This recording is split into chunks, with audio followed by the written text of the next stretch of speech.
네, 앞으로 여러분과 같이 동양화를 같이 강의 드리고자 하는 그런 설명이 들어가는데 제가 잠깐 재료를 설명해 드리겠습니다.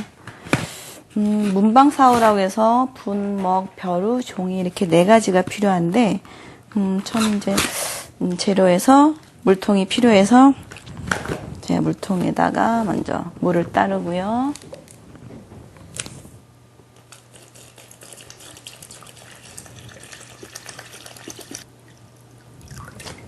네, 그 다음 제가 파레트를 한번 열어볼게요. 네, 이건 물감 접시인데요. 이쪽은 물감을 짜서 쓰는 그 용도고, 이쪽은 물감을 풀어서 쓰는 용도라서 재질도 가볍고 던져도 깨지지 않고 아주 튼튼하게 잘 나왔습니다. 네, 지금부터 붓은 간단하게 제가 설명을 드리겠는데, 붓은 그림 그릴 때 쓰는 붓이 있고 서예할 때 쓰는 용도 2가지가 있습니다.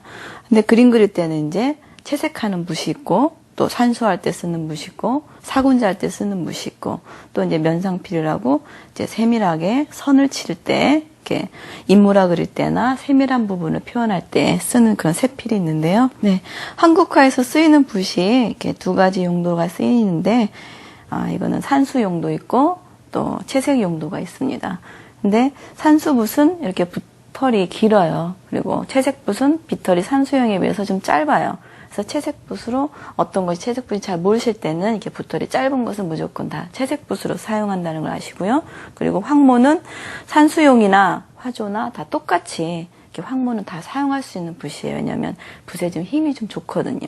그리고 이거는 면상필용으로 세필이 쓰이는데 뭐 가느다란 선을 인물화할 때나 가느다란 선을 칠 때나 사용하고 또 뭐 꽃수술이나 이렇게 가는 선을 칠 때 이런 세필을 사용합니다.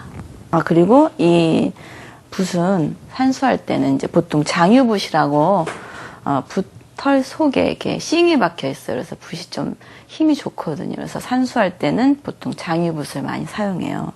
그리고 황모는 뭐 여러분 아신 대로 여러 용도로 쓰는데 이런 세필이나 장유붓 이 가운데로 굉장히 질이 좋은 그런 황모를 쓰기 때문에 붓털도 힘이 좋고 또 오래 쓸 수 있는 그런 붓이에요.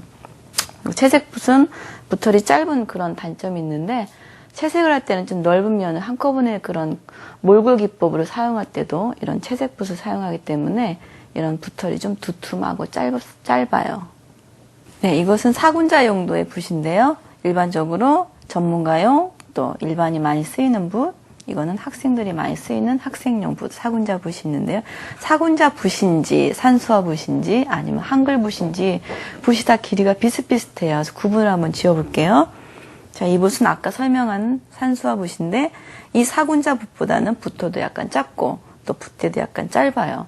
왜냐하면 사군자 용도는 붓이 동선이 커야 되기 때문에 붓대가 일단 길고 붓털도 길어요. 그래서 그런 다른 점이 있고, 네, 지금은 서예할 때 쓰는 붓을 설명해 드리겠습니다. 이거는 학생들이 쓰는 학생붓이고요.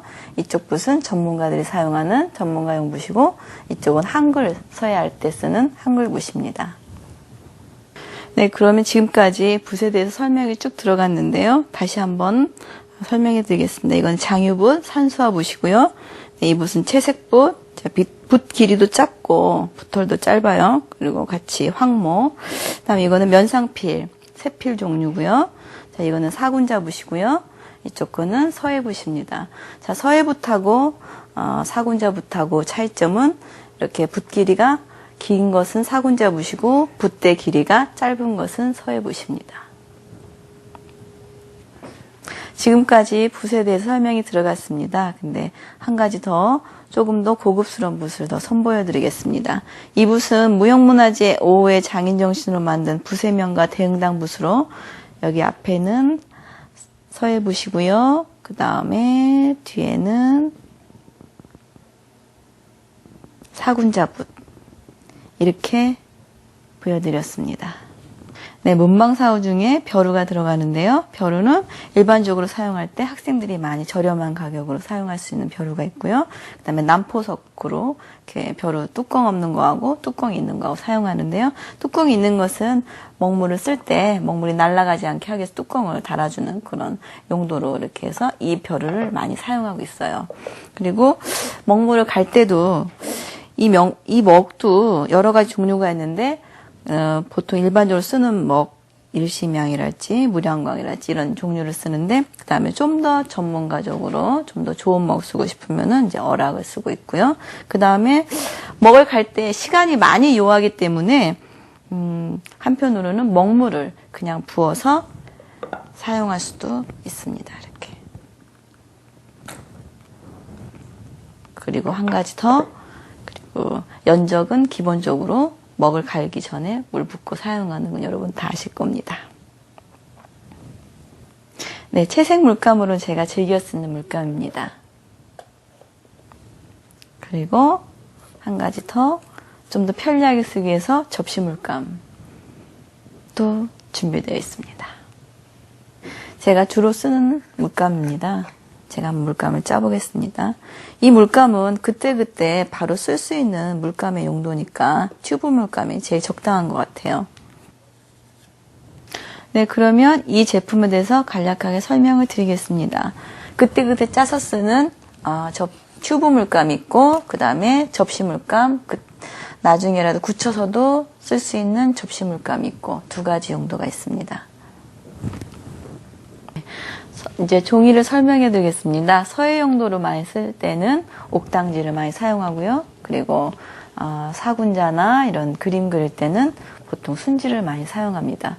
순지에는 이제 2합지, 뭐 3합지 여러 가지 있는데 그림 그리시는 거에 따라서 본인이 선택하셔갖고 사용하시면 됩니다. 자, 이제는 그림 그리는 거 제가 시연을 보여드리겠는데요. 아까 잠깐 문진 소개가 빠졌거든요. 문진은 나무 문진 있고 또 돌 문진이 있는데 화선지를 딱 눌러주는 역할을 해주죠. 채색을 사용할 물감을 제가 짜겠습니다.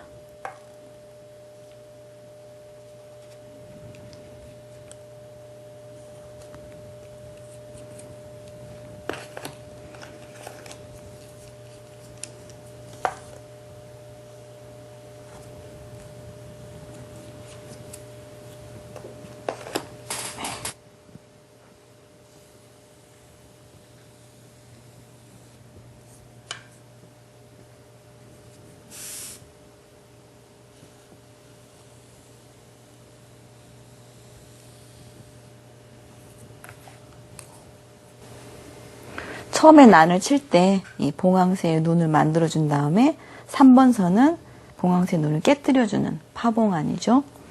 그 다음에 이제 4번 선부터는 서로 선을 나란하게 하지 않고 어긋나게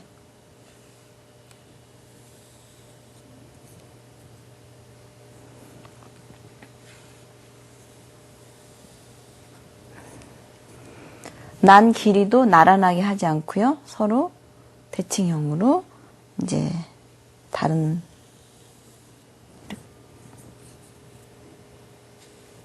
거꾸로 밑에서 위로 올라간 난 손도 있지만 위에서 밑으로 내려가는 짧은 손도 난의 묘미입니다.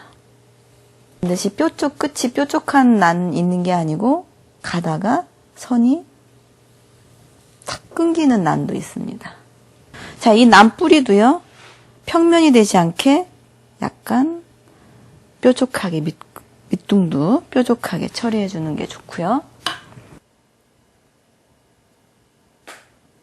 그리고 난 꽃은 춘난이 있고 해난이 있는데 춘난은 한 줄기에서 하나의 꽃이 피는 거고 해난은 한 줄기에서 여러 개의 꽃이 피는데 저는 좀 화려한 걸 좋아해서 여러 개 피는 해난을 그려보겠습니다. 자, 이렇게 서로 어긋나게 지그시 눌러주고 물감을 제가 연한 농도를 만들어 놨거든요. 이렇게 되면은 벌써 연한 물감을 다 써버렸기 때문에 이렇게 많이 만들어 놔야지 붓을 여기만 적셔 놓고 다시 찐먹을 묻혀야지 농담이 계속 이어지죠.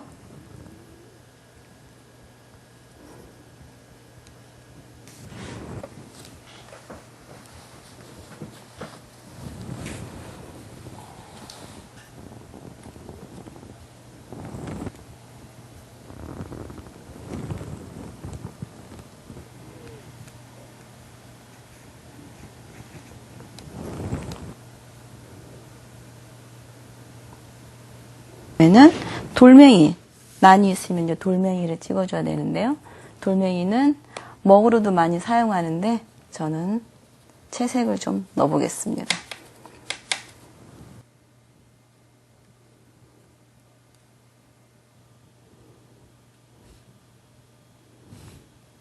자, 이렇게 해서 난 한 장이 완성이 됐습니다.